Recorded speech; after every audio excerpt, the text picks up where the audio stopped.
tayo ay gagawa tayo ng chili garlic pasta. Kung ikaw ay mahilig sa garlicky and chili and spicy na recipe, ito ay para sa iyo. Isa sa pinakamadali na ginagawa kong recipe para sa ating family sa aming dinner, pero napaka-yummy. Kaya kailangan mong itry ito at ipatikim sa iyong pamilya. Gusto mo bang malaman kung paano lutuin ang chili garlic pasta ko? Panuurin mo ang video na to. Tara, magluto na tayo ngayon!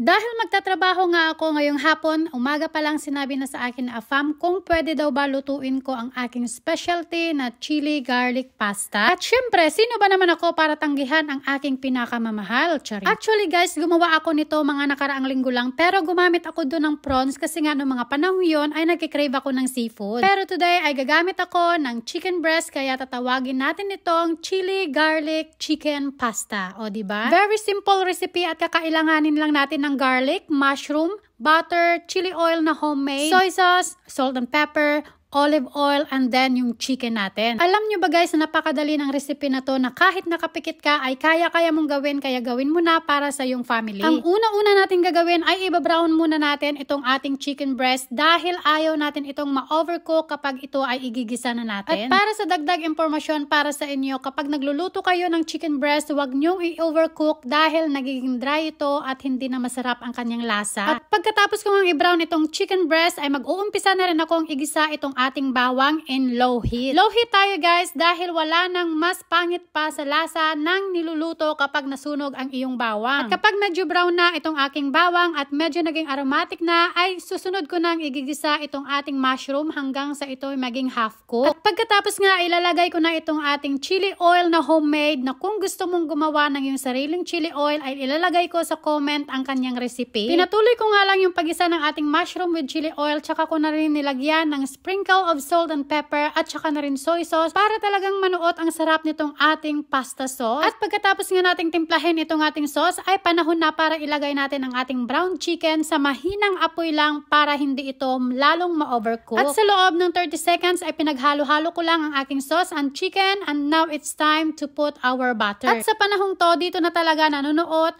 at nakukumpleto ang lasa ng ating chili garlic chicken pasta na siyang panahon na rin para tikman ko. At dahil sabi nga ni Daddy, siya na lang ang gagawa ng pasta kapag uwi niya galing ng trabaho, kaya gumawa na lang din ako ng para sa aking sarili na dadalhin ko para sa aking dinner. Kung gusto mo at paborito mo ang pagkain na garlicky, spicy, ang recipe na to ay para sa'yo. Gawin mo na ngayon, matikman mo, you will thank me later. Okay guys, that's all the recipe for today. Have a nice day everyone. Thank you for watching. God bless you. Follow for more videos. Bye!